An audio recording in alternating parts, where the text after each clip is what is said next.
परम पिता परमेश्वर पूर्ण ब्रह्म सारी सृष्टि के रतनहार कुल मालिक कबीर परमेश्वर जी की असीम कृपा से आप जी सत्संग के अंदर आ पाते हो।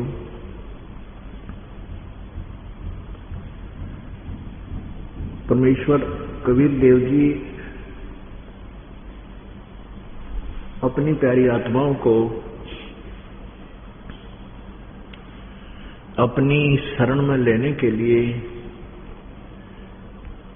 यथार्थ ज्ञान समझाने के लिए अपने उस सुख में सतलोक को त्याग कर यहां इस गंदे लोक में आते हैं। ये काल का लोक है और काल के लोक में कोई जीव सुखी नहीं है और ना ही हो सकता है।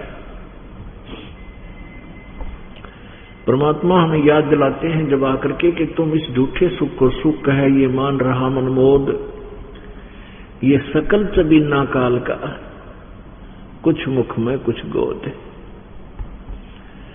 परमात्मा कहते हैं, हमें समझाते हैं आकर के कि ये सभी जितनी भी यह व्यवस्था है और जितने भी ये मानव हैं, ये इस झूठे सुख को सुख मान बैठे हैं। संतान और संपत्ति को हम अपना मानते हैं। पुण्यात्माओं, उन व्यक्तियों को देखो जिनके एक का पुत्र था, उसी की मृत्यु होगी। किसी की पुत्री थी, पुत्री की मृत्यु होगी। अब जिसको हम अपना मान बैठे थे, जिसके ऊपर हम आसक्त थे और खुशी मनाई थी पुत्र उत्पत्ति होने की, पुत्री उत्पत्ति होने की, जन्म होने की, तो वह खुशी क्या थी?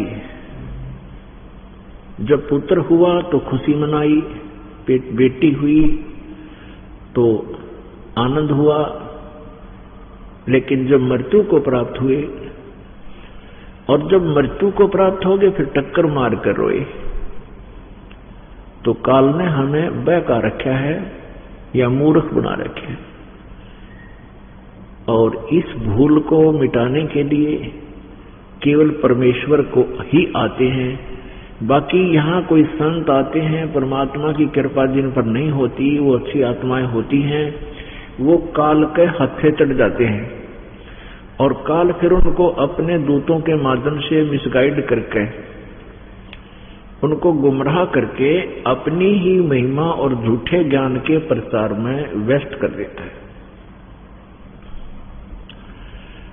जैसे आप देखते हैं ये जितने भी पंथ चले हुए हैं, जैसे राधा स्वामी पंथ, इसका जो प्रवर्तक था वो बहुत ही पुण्यात्मा था, बहुत ही पिछले जन्म जन्मांतर के उसके शुभ संस्कार गणे थे और वो काल के हाथ से चढ़ गया। उन्होंने न तो कोई गुरु बनाया और परमात्मा के पानी की तड़प गणी थी, अपने आप मनमुखी हठ योग करने लग गया। सदग्रंथों को पढ़ के उनमें से आप पे निष्कर्ष निकाल के 17-18 वर्ष एक बंद कमरे में रह रहकर उसने हठ योग किया। हठ योग करने से सिद्धियां आ जाती हैं, कुछ पिछले पुण्य की कमाई साथ होती है, जिस कारण से उस व्यक्ति के द्वारा कुछ एक व्यक्तियों को लाभ भी हो जाता है। उसकी वचन में शक्ति भी होती है, मीठा सुरीलापन भी होता है।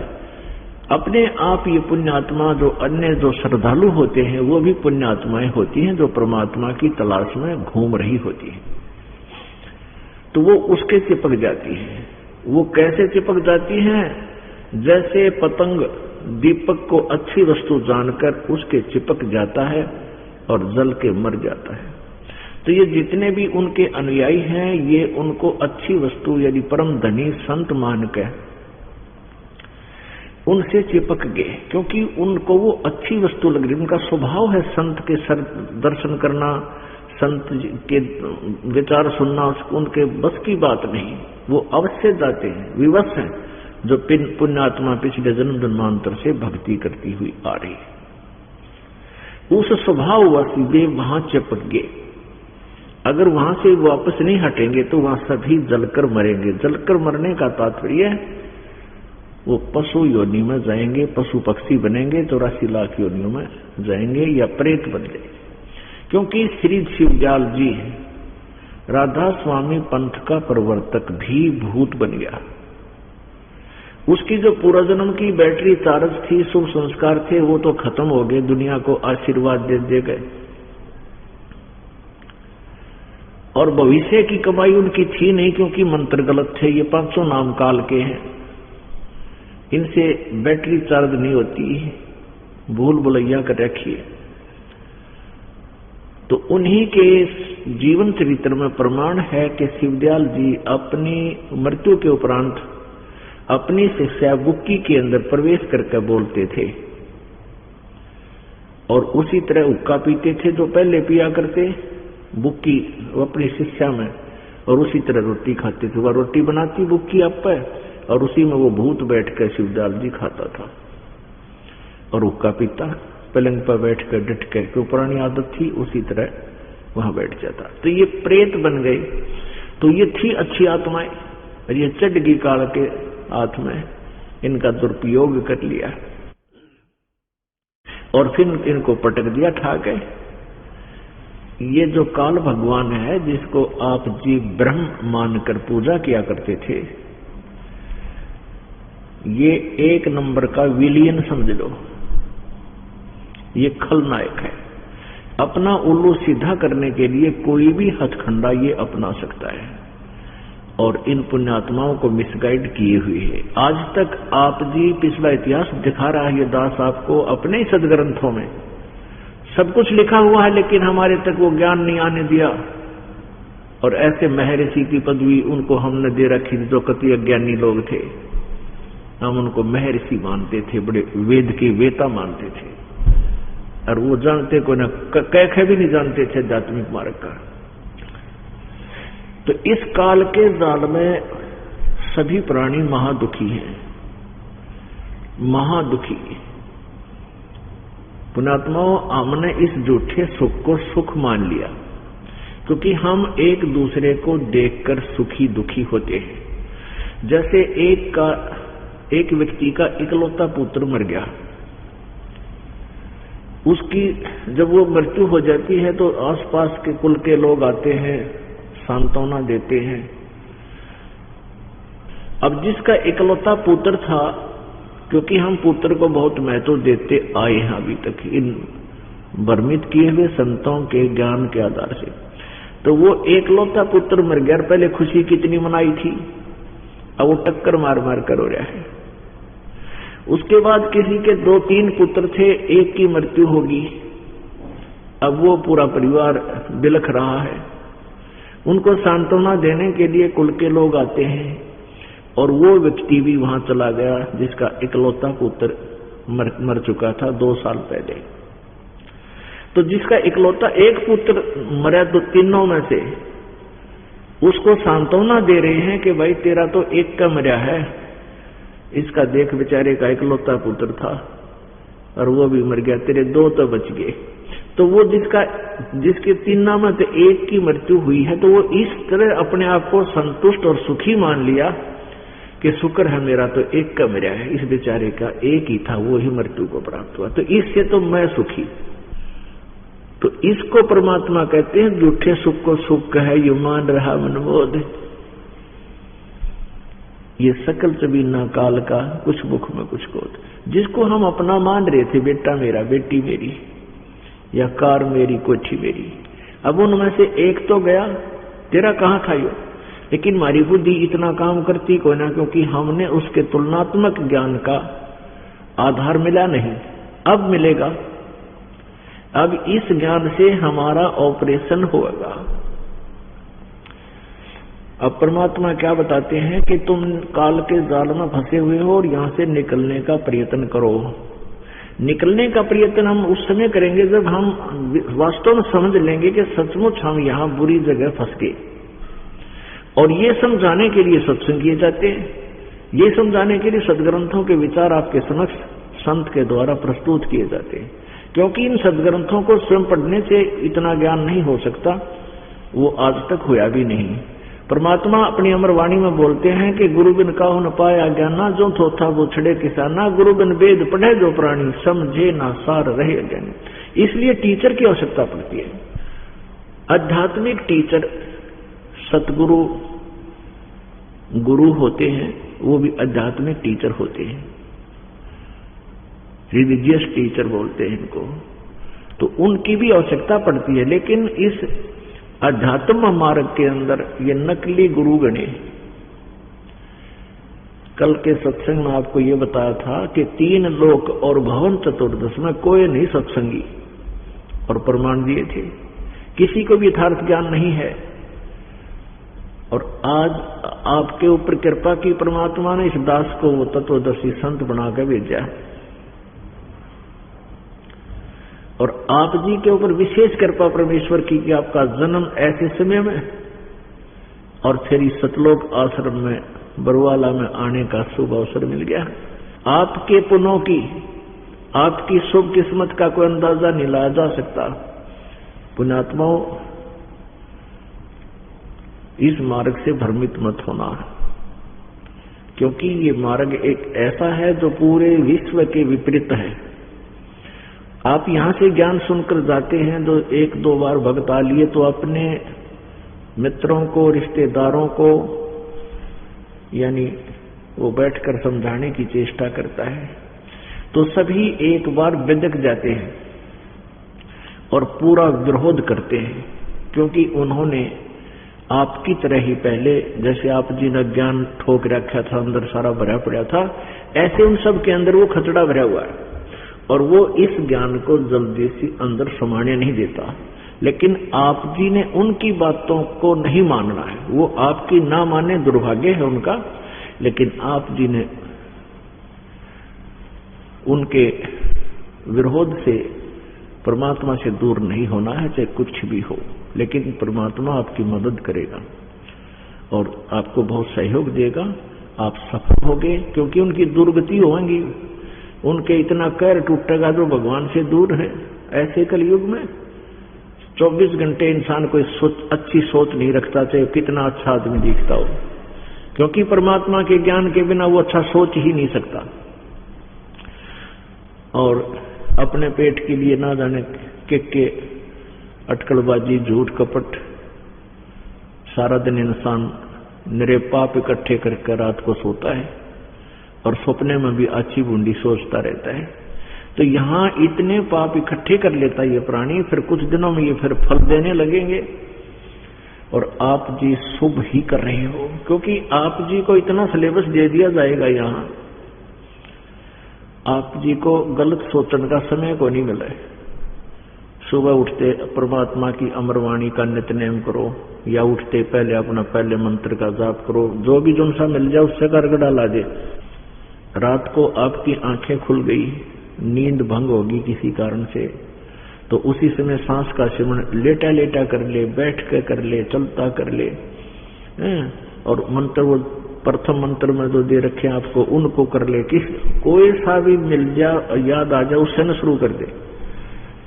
और फिर दोपहर के बाद रामायणी, अशोक निकंदन रामायणी, शाम की संध्या आरती, अपना फिर बाकी दैनिक कार्य अपना जो कर्तव्य कर्म है वो भी करते रहें और परमात्मा को याद रखें। तो आप जी को इतनी आवश्यकता, इतना समय नहीं मिलेगा कि आप किसी की बूंदी सोच सको, किसी का बुरा सोच सको, और फिर भगवान की वाणी से, भगवान के ज्ञान से डर हो जाएगा आपके गात में। आप सत्कर मान लेना, जब तक ये प्राणी भगवान से भय नहीं मानेगा ये अच्छे काम नहीं कर सकता। और भय जब मानेगा, जब ये शाना हो जाएगा, ये थोड़ा सा मैच्योर इसका माइंड हो जाएगा, जैसे छोटा बच्चा होता है, वो छोटा बालक अग्नि में भी हाथ दे देता है, नाले में गिर जाता है, कोई नंगा तार हो बिजली का उसको भी पकड़कर और मृत्यु को प्राप्त हो जाता है, क्योंकि उसको डर को नहीं। डर क्यों को नहीं? क्योंकि उसको ज्ञान नहीं। तो ऐसे ही जब वो बच्चा बड़ा हो जाता है तो हर चीज को से समझने लग जाता है, उसके गुण अवगुणों से परिचित हो जाता है, तो फिर उससे वो डरता है।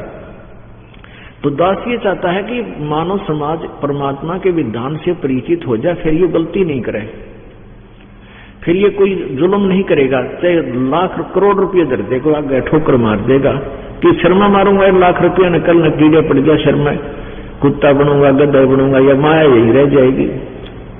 कहते हैं रति कंचन पाया नी रावण चलती बार। रावण के पास इतना सोना था कि उसने सोने की ईंटें बढ़वा कर महल बना रखे थे, लंका यानी अपनी नगरी बना रखी थी, और मृत्यु को प्राप्त हुआ, कुत्ते वाली मौत गया कि मेरे खोटे खोदे। जिसके पास अधिक माया है वो उसकी शत्रु है, वो उसकी पूरी दुश्मन होती है। परमात्मा ने इसके बारे में कहा कि दान माया दुखभंजनी और संचित है दुख मूल। जो माया का संग्रह करते हैं उनके वो दुख की जड़ है, बहुत हानि कर देती है। तो इसलिए जब हमें ज्ञान हो जाएगा कि इस माया का हम करेंगे क्या, और ठीक है परमात्मा ने जो हमारी पूरे जन्म के संस्कार में लिखा है, माया दी है, तो उसका सदुपयोग करें, दुरुपयोग नहीं करें, परमात्मा की भक्ति अधिक करें। तो इस प्रकार ये दास चाहता है कि आप जी को डर लगे, आपको भय बने भगवान का, और जब तक भय नहीं होगा जीव सुधर नहीं सकता, ना शुभ काम कर सकता। अब आप देख रहे हो ये इंसान परमात्मा के विधान से अपरिचित होने के कारण केवल माया ही को सर्वस्व मान चुका है। हर प्रकार से किसी भी क्षेत्र में देख लो आप, किसी भी क्षेत्र में आप किसी ऑफिस में जाते हैं, कोई भी रिश्वत के बिना कलम नहीं ढाकर राजी, इतना गिर गया सतर इंसान का। और उनके घरों में देख ले फिर के सुख हो रहा है, बिरान माटी, किसी की बेटी छोड़ दी, किसी की विधवा होगी, किसी का कैंसर है, किसी का और बीमारी है, कोई और समस्याएं पैदा, कोई जीव सुखी नहीं, क्योंकि हम अपने आप अपने भविष्य के मार्ग में कांटे बो रहे हैं, फिर उन पर चलना भी हमने ही पड़ेगा। तो इस प्रकार ये ज्ञान जब होगा, हाथ नहीं लाओगा, ये प्राणी कति जहर समझ लेगा, व्यस। और जो 2 नंबर का काम करके रिश्वत आदि ले करके अपने परिवार का पोषण करते हैं, उन व्यक्तियों को, अपने परिवार को, उनकी ऐसी दशा हो जाएगी, विष देने की आवश्यकता नहीं पड़ेगी।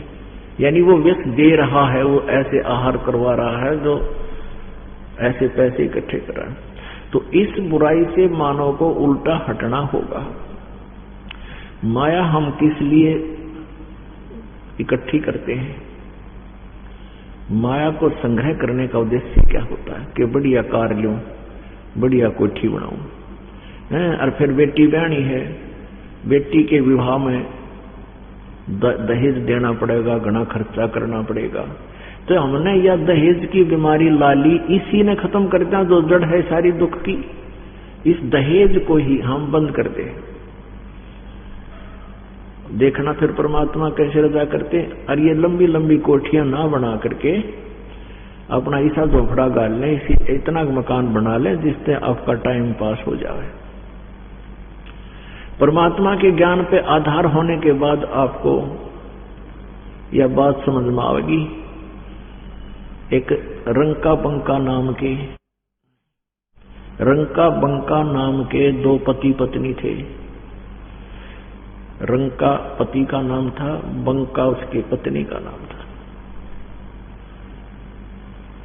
और परमेश्वर कबीर जी उस समय अन्य रूपांतर करके एक संत भूमिका में वहां रह रहे थे।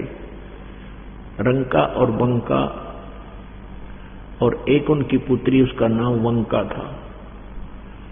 उन तीनों ने उपदेश ले रखा था। उधर से नामदेव जी, महाराष्ट्र के अंदर श्री नामदेव जी ने भी उन्हीं परमात्मा यानी गुरु जी से उपदेश ले रखा था।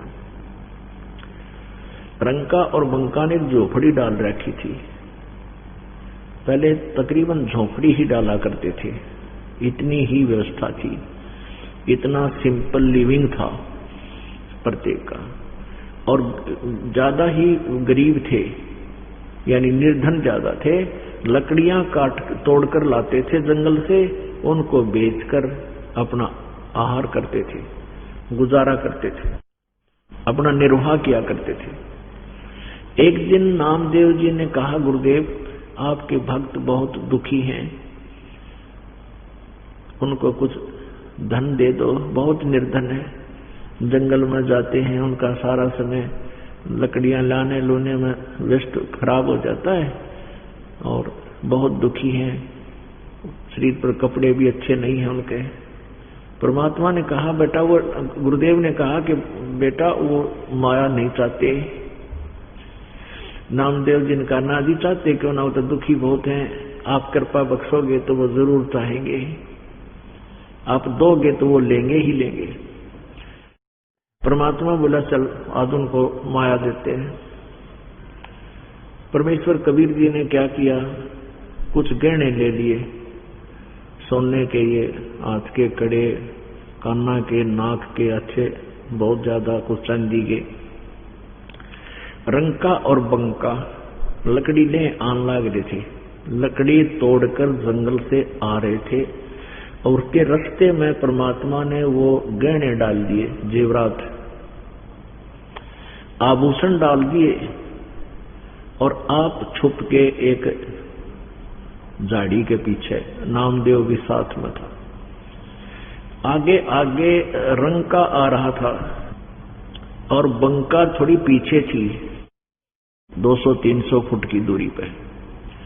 अब रंका ने देखा कि आभूषण पड़े हैं, ना जाने किसके गिर गए होंगे बेचारे के, और उसने सोचा कि मेरी पत्नी आ रही है, और औरत जो है आभूषण को बहुत महत्व देती है, पसंद किया करती है, और कहीं इसकी नीयत खराब ना हो जाए और ये अपने कर्म ना बिगाड़ दे, गहने उठा ना ले, इसलिए पैर के साथ उनके ऊपर मिट्टी डालने लग गया, लकड़ी सिर पे, और पैर से रेत उसके ऊपर उछालने लग गया।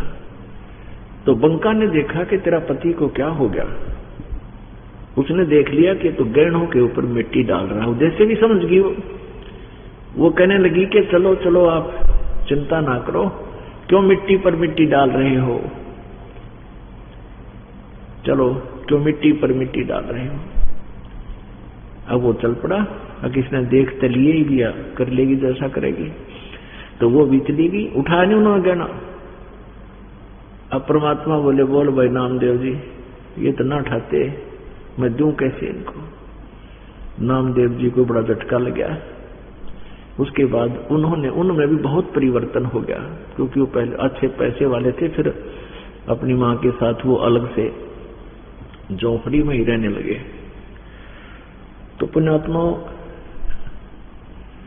परमात्मा जो है, ऐसे ज्ञान होने के बाद वो बहुत निकट आ जाता है। जैसे आपने कथा सुनी है कि नरसिंह जी के पास घनी माया थी, इतना कंजूस था, जितना घना धन होगा जिस प्राणी के पास, वो उतना ही ज्यादा परमात्मा से दूर होता चला जाता है और माया की जोड़ में अंधा हो जाता है उसके संग्रह करने में। अब नरसिंह जी के पास बहुत ज्यादा धन था। आज से कई सैकड़ों वर्ष पहले उसके पास 56 करोड़ की संपत्ति थी, आज तो 56 अरब हो जाए, और चौनी दान कर्या नहीं करता। परमात्मा ने ऐसी लीला की, एक ब्राह्मण रूप बनाया, और उसे जब वो सेठ जी गंगा घाट पर स्नान करने गया हुआ था, वहां उससे दान दक्षिणा मांगी और वो मना कर गया। फिर आखिर में 1 टका देने की स्वीकृति दी, और वो भी कहा कि मेरे घर पर आ जाना, ब्राह्मण वहां दे दूंगा। तो परमात्मा वहां भी चले गए।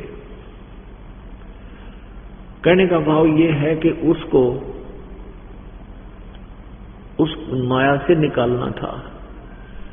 अब एक दिन परमात्मा ने नरसी रूप बनाकर और नरसी के घर पहुंच गया और नरसी चला गया बाहर सैर सपट्टे करने घूमने के लिए। सुबह सुबह वापस आया तो उसने देखा कि एक नकली नरसी अंदर विराजमान है और उसने सब नौकरों से कह दिया कि एक बहुरूपिया, वो ब्राह्मण है ना, वो बहुरूपिया है जो टका मांगने आता था, आज वो मेरा रूप बनाकर आएगा, उसको भगा देना यहाँ से।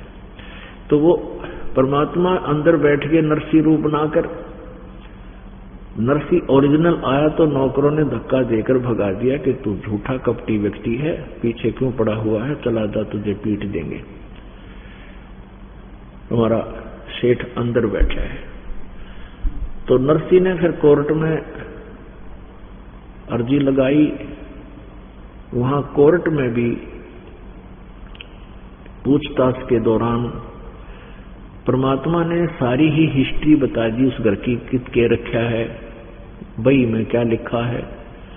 नरसी नहीं बता, ओरिजिनल नहीं बता सका अपने घर की सारी स्थिति को। तो ओरिजिनल को तो रिजेक्ट कर दिया कोर्ट ने, और डुप्लीकेट जो भगवान थे यानी दूसरे नरसी का रूपधार, उनको मालिक सिद्ध कर दिया। तब वो नरसी मत्थे पर हाथ रख कर बैठ गया जंगल में जाकर, बाहर वन में, बनी में। तब वहां गए परमात्मा और कहने लगे, बोल भाई नरसी भगत, या माया तेरी थी या मेरी? नरसी बोला, या थी तो मेरी, पर तू मेरा नहीं, कुल से जन्म का दुश्मन है मेरा, आज तने आड़े पिली। परमात्मा बोले, ना, यह तेरा भूल है बालक, यह पहले भी ना थी तेरी और आज भी नहीं है तेरी, यह मेरी ये थी। तब उसको पूरा ज्ञान समझाया। आज तू इब के करेगा इस माया का, ले लेने, लेकर दिखा, इसमें एक ग्राम ले ले, एक टका लेकर दिखा दे, तू अपनी मान रहा था नालायक। काया तेरी है नहीं, यह माया कहां से हो? चरण कमल में ध्यान रखी इन दोनों को। फिर वो समझ गया, अब भाई यह बात तो कुछ और है। फिर कहा कि मैं तुझे माया तो दे दूंगा, लेकिन यह तेरी दुश्मन है बेटा, तुझे खा जाएगी या तेरे जीवन न बर्बाद करने लगी। क्या करेगा, शर्म मारेगा तू? एक बेटी थी वह ब्याह दी और तेरा संतान नहीं, इसके चिपटा बैठा, कल न मृत्यु हो जाएगी और लोग बांटेंगे इसने, और गधा बना रहेगा, पाप कर्म तेरे सिर पर रखे रहेंगे। उसी दिन से न बोले जी आंख खुल गई मेरी, तय कुछ इस नरक से निकलने का मार्ग बताओ। कि इसमें बाट बीमारी ने भंडारे लगा, धर्म कर दे, ठीक जैसे आप कहोगे। तो परमात्मा ने क्या करना था, उस माया का वापस दे दी, ले तुम अपना कर्म बना ले, ये कर्म बिगाड़े था तुम। तो पुण्यात्माओं, हम तो माया मांगना हो भगवान ते, इस बीमारी ने गले में गालने के लिए परमात्मा कहता है इससे बच्चों, और फिर आप सत भक्ति करो, दान धर्म करते रहो। कहते हैं कल्पे कारण कौन है, कर सेवा नहीं काम, और मन इच्छा फल देऊंगा जब पड़े मेरे ते काम। आपने बहुत सी और भी कथाएं सुना रखी इस दास ने। जैसे एक बार परमात्मा कबीर जी के बारे में झूठी चिट्ठियां लिख दी कि कबीर भंडारा करेगा, और कबीर परमेश्वर जी कपड़ा बुनते थे, उसकी जो मेहनताना आता था उससे अपने परिवार का पोषण करते थे। परिवार कौन कौन थे? परमात्मा का जन्म नहीं हुआ, परमात्मा ने कोई ब्याह नहीं, शादी नहीं करवाई, उनकी कोई संतान नहीं थी, लेकिन 2 मुर्दे बच्चों को जीवित किया था किसी शर्त पर, जनता का भ्रम निवारण करने के लिए, और जिस कारण से लाखों लोग परमात्मा के शिष्य भी हुए थे उन्हीं अब चमत्कारों को देखकर। और उनकी कोई पत्नी नहीं थी, 2 माता पिता मुंह बोले थे। जैसे परमात्मा कमल के फूल पर काशी में लहर तारा तालाब में आकर प्रकट हुए, और वहां से नीरू निमा नाम के 2 दुल्हा पति पत्नी परमात्मा को घर ले गए थे बालक रूप में। बड़े होकर वो दुल्हे का कार्य करने से दुल्हा कहलाए। तो उनको वो माता पिता समझो, ये परिवार था, 4 सदस्य और थे। तो उस मेहनताने से वो परमात्मा जो मेहनताना मिलता था कपड़ा बुनने से, उससे जो घर की व्यवस्था के लिए, घर के खाने खर्चे के लिए जो आवश्यक वस्तु थी वो ला करके बाकी का भंडारा कर देते थे, कोई पैसा नहीं रखते थे। तो ये झूठी चिट्ठियां डाल दी उनको भाई कबीर भंडारा करेगा, क्योंकि कबीर परमात्मा जी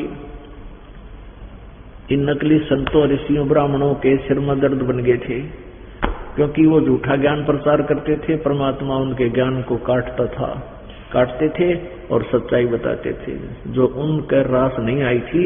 और उन्होंने परमात्मा को, कबीर जी को मारने की, काटने की, तो हर तरह से कोशिश की, बदनाम करने की, लेकिन ना उनसे वो मरे थे और ना ज्ञान में हारे। अंत में उन्होंने चिट्ठी लिख दी सब जगह के सभी संत महात्मा आ जाओ कबीर की तरफ से कि मैं भंडारा कर रहा हूं 3 दिन का, सबको एक एक असरफी एक बार के भोजन के बाद और एक दोहर यानी एक कंबल ये दक्षिणा दूंगा। तो लालची लोग भी 18 लाख इकट्ठे हो गए, वहां इकट्ठे हो गए। तो परमात्मा ने दूसरा रूप बनाया और केशव रूप बना के, बंजारे का रूप बनाकर, एक व्यापारी का रूप बना करके वहां आगे और 18 लाख व्यक्तियों का आहार वहां करा दिया और 3 दिन तक, और बहुत सुंदर सुंदर भोजन कराए। एक असरफी और एक दोहर यानी कंबल उनको दान दिया, जैसा भी पत्र में लिखा हुआ था उन झूठे कपटियों ने। तो परमात्मा कहते हैं कि यदि आप, क्योंकि उन्होंने एक अपनी एग्जाम्पल दिया था हमारे को, एक रोल रिहर्सल करके दिखाई थी कि यदि तुम भी परमात्मा पर ऐसा विश्वास करके चलोगे, आपके ऊपर जब कोई आपत्ति आवेगी तो भगवान न्यो मदद करया करे। परमात्मा ऐसे सहयोग दिया करता है। तो इसलिए हमने उस माया को, परमात्मा को ज्यादा महत्व देना चाहिए माया के स्थान पर। अब इस माया के विषय में परमेश्वर की वाणी में लिखा है, ग्रीब माया ऐसी माया मोहनी बरम सरीखा खेल, सतगुरु शरण उबरे जाकी बंकी हेल। ग्रीब ऐसी माया मोहिनी मोहा सकल जिहान, इस माया की जाड़ में आगे चतुर सुजान। ग्रीब ऐसी माया मोहनी ये ब्रह्म सरीखा तोल, विष अंजन धर उतरी ये पिए हंसा गोल। ग्रीब ऐसी माया मोहनी ब्रह्म सरीखा तोले, ज्ञानी ध्यानी सब मुझे खा लिए अणबोल। ग्रीब ऐसी माया मोहनी दुश्मन गणे नमीत, आन अटक मान नहीं खाने ही से प्रीत।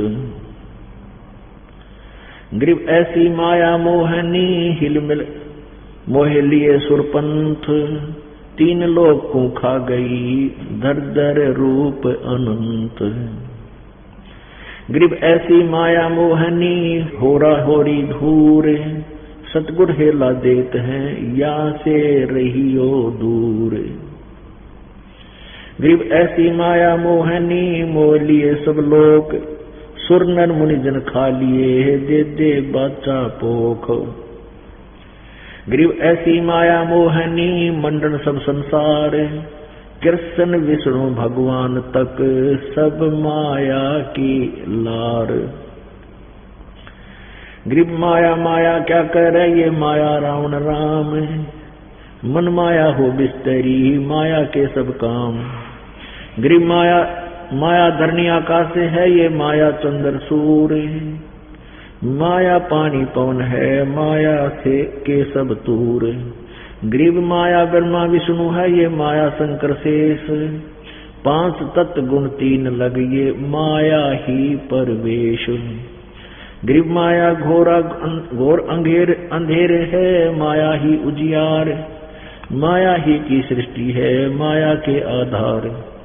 ग्रीब काया माया हो रही जित लखड़ा आकार, आद अंत लो जानियो 24 अवतार।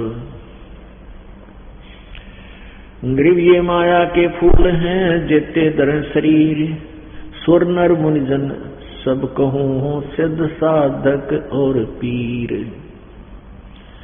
ग्रीब ये माया के फूल हैं जेते दर शरीर, इस बेली लाग्या नहीं ये अदली असल कबीर। अब यहां बता रहे हैं कि ये माया जो है, जैसे हम माया किसको जानते थे अभी तक कि पैसा धन हमें माया मानते थे, नहीं, ये सारा ही माया है। माया का दूसरा अर्थ जाल भी होता है। ये पैसा भी जाल है हमारे लिए। अब जैसे कल आपको कल बताया था कि एक समय कुंभ का मेला भरा था और उसमें ये गिरिपुरी, नाथ, ओगड़, नागा सारे ये शिव के उपासक, तमोगुण शिव के उपासक, और वैष्णो साधु थे विष्णु जी के उपासक, सतगुण विष्णु के। इनका वहां कुंभ के मेला लगा था हर की पैड़ी हरिद्वार में, और वहां पर प्रथम स्नान करने पर झगड़ा हो गया। नागा कह रहे थे हम पहले स्नान करेंगे, हम श्रेष्ठ हैं। वैष्णो कह रहे थे हम पहले नहाएंगे, हम श्रेष्ठ हैं। वहां कहते हैं ये काल का जाल, वहां वो गंगा की पैड़ी, वो नहान, प्रथम स्नान माया बन गया। वो वही माया थी, अहंकार बन गया। तो कहते माया के इस प्रकार ना जाने कितने रूप हैं और ये विनाश कराती है। ये माया के फूल हैं जेते धरे शरीर, सुर नर मुनि जन सब कहूं सिद्ध साधक और पीर। कहते हैं जितने भी मां से उत्पन्न हुए हैं ये सब माया के बने हुए हैं,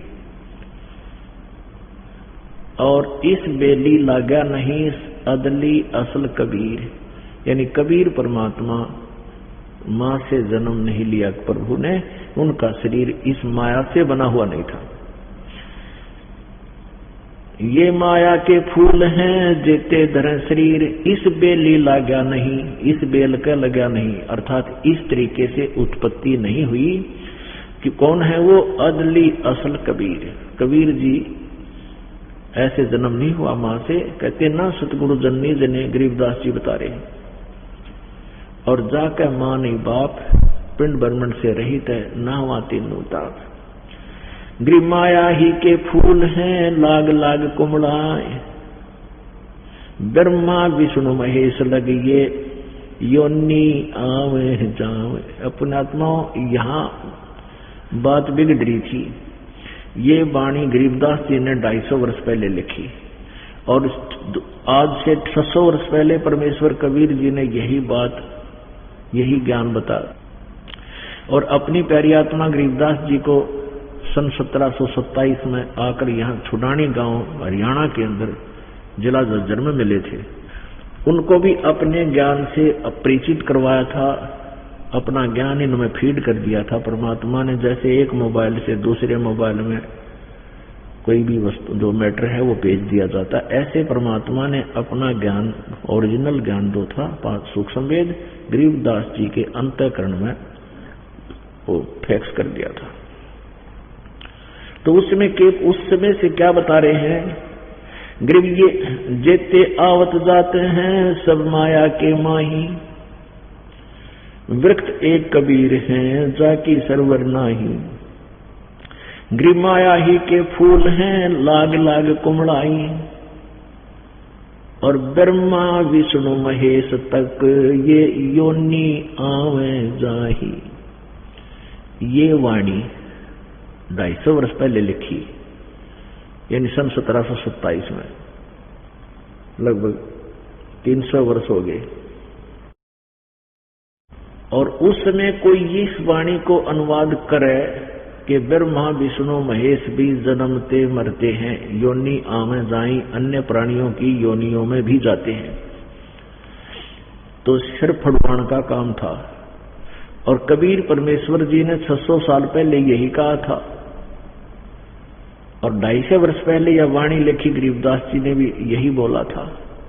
लेकिन हमारे गले उतरी नहीं आवाज, क्योंकि हम अशिक्षित थे, हम शब्द ग्रंथों से अपरिचित थे।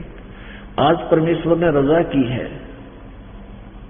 इस पवित्र भारतवर्ष पे। 1947 में भारतवर्ष स्वतंत्र हुआ।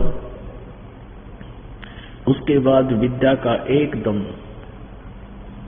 एक बहुत ही युद्ध स्तर पर जो है ना विद्या फैल गई। अग्नि की तरह। इतना एकदम पहले बेटियों को तो मतलब है नहीं पढ़ाने का, लड़के भी ना पढ़ जाया करते हैं, और फिर एकदम इतना हुआ कि बेटियां भी बूढ़े भी पढ़वा दिए परमात्मा ने, क्योंकि ये ज्ञान समझाना था। पुण्यात्माओं, इस अक्षर ज्ञान में हानि गणी है मनुष्य को और लाभ थोड़ा। अब क्योंकि आप जी जो ज्ञान, आप जी ने जो संसारिक व्यवस्था में जो देखा है उसमें तो आप मान रहे हो भाई शिक्षा नहीं करी तो कुछ भी कोई नहीं उसके पास। अब इसलिए आवश्यक है ये शिक्षा कि हम सदग्रंथों को पहचान लेंगे, अन्यथा इस शिक्षा में नरे अवगुण है। आपस में द्वेष चतुरता गणी आएगी, सद्भावना रही कोई ना, एक फिर अपने अपने अहंकार में चूर हो गए, क्यों दो रोटी जिसने मिल जा, बढ़िया नौकरी हो जा, दो थोड़ा सा व्यवस्था मकान कोठी का बन जा, फिर वो इंसान समाज से भी अलग हो जाता है और भगवान से तो सौ कोस हो लेता है। तो इसमें अवगुण घड़े हैं, फिर भी ये आवश्यक, इसलिए आवश्यक था कि इससे हमने एक वास्तविक वस्तु अपने बच्चों को देनी है, इस बिना हुआ मिला को नहीं। अब से पहले क्या था कि कुछ एक वर्ग शिक्षा ग्रहण करता था, वो वेदों को पढ़ लेता था, जैसा भी उनको कहा गया था, हम संत ग्रंथों को पढ़ो जानो और फिर संसार को बताओ। तो वो आकर के गांव में सत्संग करते थे, भगवान की चर्चा सुनाया करते थे। तो अन्य को जरूरत नहीं थी पढ़ने की कि ये जो बता रहे हैं सही बोल रहे होंगे, और उनके अनुसार फिर साधना शुरू कर दी, तो यह बिजली न्यों गिरी रही।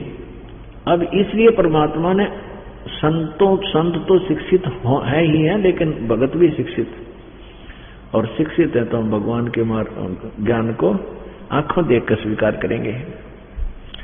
तो इसलिए क्या बताते हैं, माया ही के फूल हैं ये लाग लाग कुमड़ाना माने मुरझाना।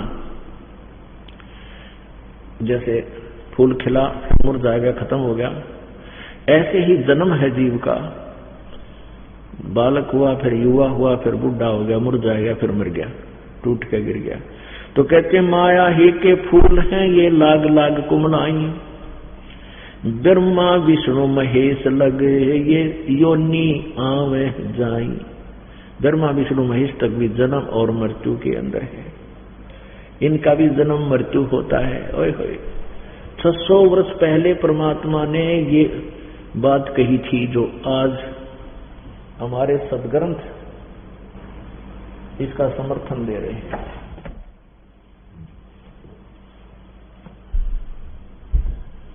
पुण्यात्माओं, ये ऐसा कमाल कर दिया अज्ञानियों ने कि इस ज्ञान को रह रहकर क्लियर करना पड़ेगा, इस कंसेप्ट को, नहीं तो कोई नहीं सुनेगा।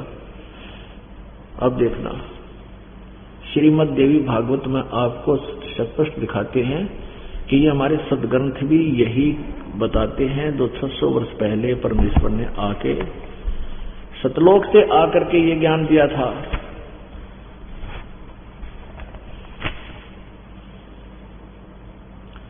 श्रीमद् देवी भागवत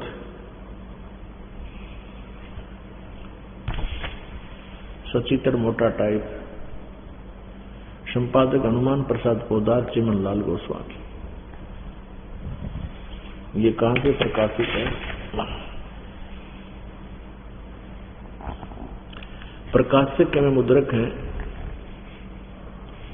गीता प्रेस गोरखपुर, गोविंद भवन कार्यालय कोलकाता का संस्थान। इनके फोन और फैक्स नंबर है। 123 नंबर पर आप देख, 123 पृष्ठ पर तीसरे सकंद में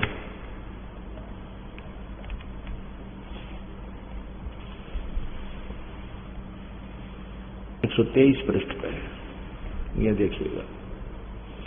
भगवान विष्णु अपनी माता शेरा वाली दुर्गा की महिमा करते हुए, स्तुति करते हुए क्या बोल रहे हैं? तुम शुद्ध स्वरूपा हो, तुम शुद्ध स्वरूपा हो, यह सारा संसार तुम ही से उद्भासित हो रहा है। मैं, ब्रह्मा और शंकर, हम सभी तुम्हारी कृपा से विद्यमान हैं। हमारा आविर्भाव माने जन्म, और तिरोभाव में न मृत्यु हुआ करता है। हमारा तो जन्म और मृत्यु हुआ करता है।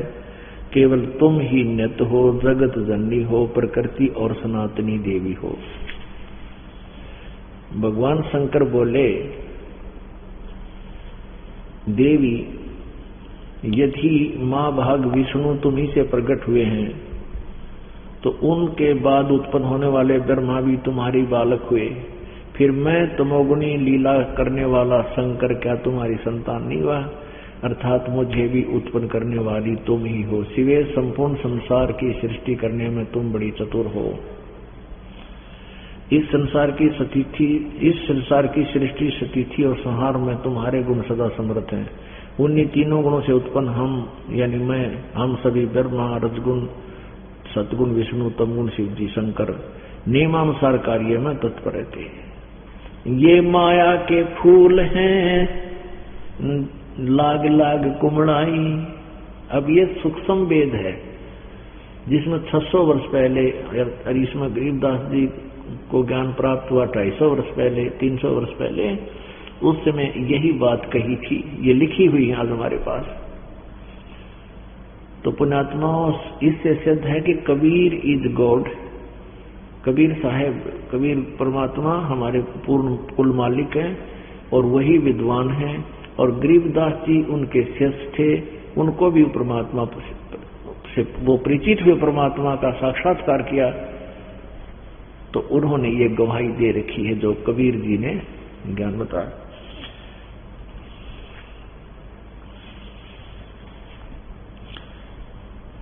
अवगत से ओम भया, ओम से भया नाभि से कमला भया, कमल भया जो ब्रह्मा का बैराग।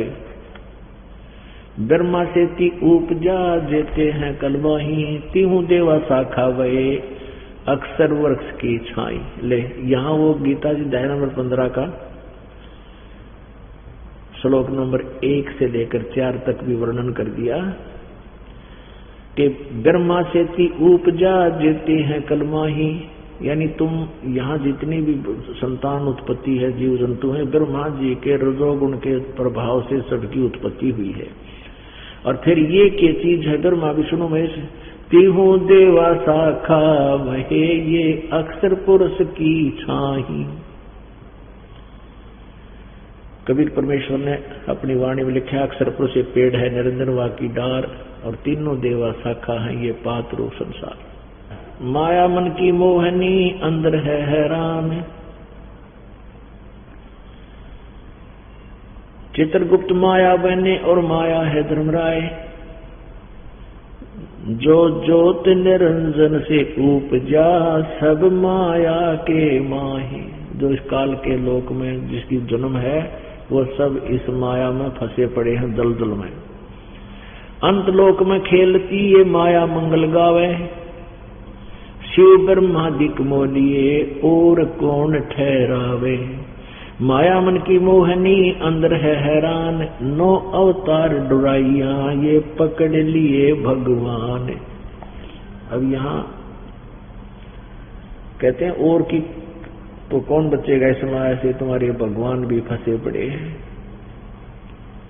पुण्यात्माओं, ब्रह्मा विष्णु महेश के जीवन चरित्र को आप पढ़कर देखो पुराणों में, इनने कैसी कैसी गलतियां की हैं। तो माया, हर तरह से माया के अंदर ये फंसे पड़े थे, ये माया से बाहर नहीं थे। जैसे एक बार भगवान शिव जी को पता चला कि भगवान विष्णु ने जिस समय सागर मंथन किया गया था उस समय मोहनी लड़की, एक मोहनी नामक औरत का रूप धारण किया था और राक्षसों उस पर मोहित हो गए थे। उसकी तरफ इतना सुंदर थी कि उसकी तरफ देखकर आसक्त हो गए और राक्षसों ने सागर मंथन में निकला हुआ अमृत का कलश ले रखा था।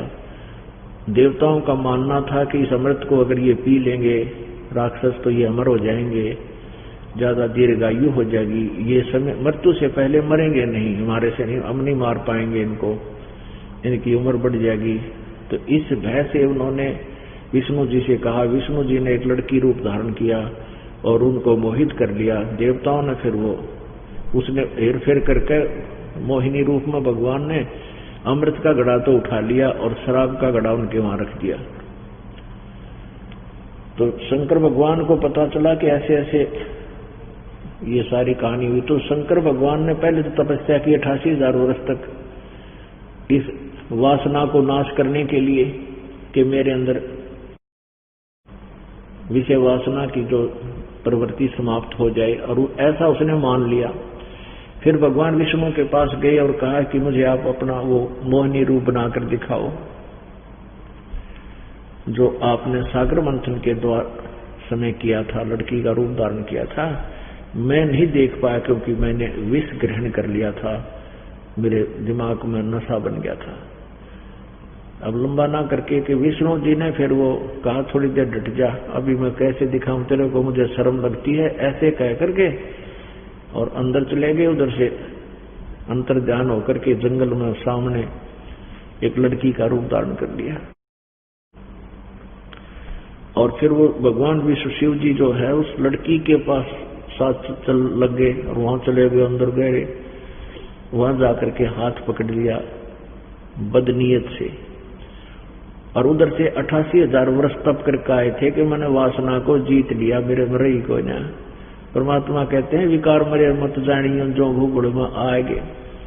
ये तो इस सतनाम से, सच्चे नाम से, भगवान की भक्ति से नाश होगा इनका।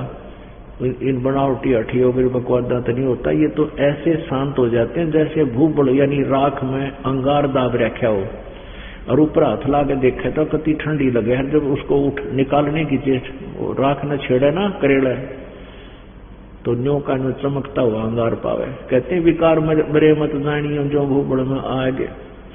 तो यहां बताते हैं परमात्मा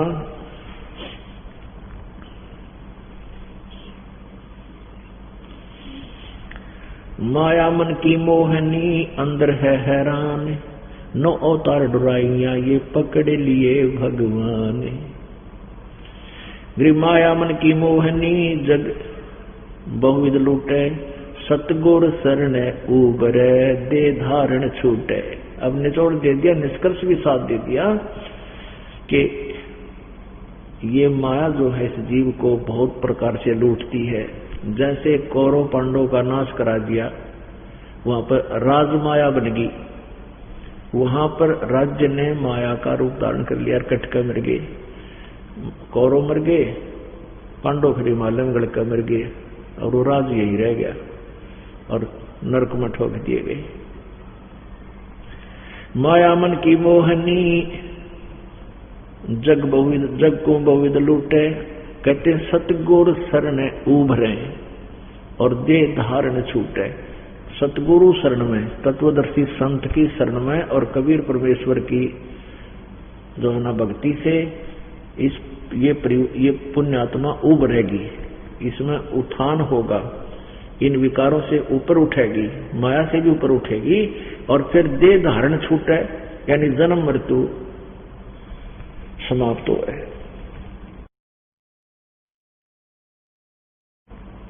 गृह बाहर खारी कहते हैं अंदर से मीठी, या साईं के दरबार में तेरी पकड़ेगी घींटी। अब जैसे एक व्यक्ति के पास घना धन था, उसने कुछ तो बच्चों को दे दिया और कुछ जमीन में दाब दिया। पहले अंदर गड्ढा खोद के चोरों से डर के दबा देते थे, उसकी मृत्यु होगी। और वहां जाकर उसको, क्योंकि जैसी आपकी टेंडेंसी, जैसा आपके विचार, आपका भाव यहां बना हुआ है, इस शरीर छूटने के बाद सूक्ष्म शरीर में एज इट इज ऊपर जाता है। तो वहां भी सूक्ष्म शरीर में भी आपका स्वभाव वैसा ही रहता है। तो वहां भगवान के दरबार में जब खड़ा होता प्राणी, तो उससे कोई पूछने की जरूरत को ना, उसके मस्तिष्क के ऊपर वो सभी अंकित होता है, इसने के पाप करे कोड वर्डों में, और फिर वहां उसकी वो फिल्म चला दी जाती है। तो उसके मन में ये रह जाता है कि मत माया छोड़ा, मेरी माया रहेगी, मेरी माया रहेगी। धर्मराज के दरबार में तो वहां उसको सर्प बना देते हैं, जा तू माया ने संभाला अपने।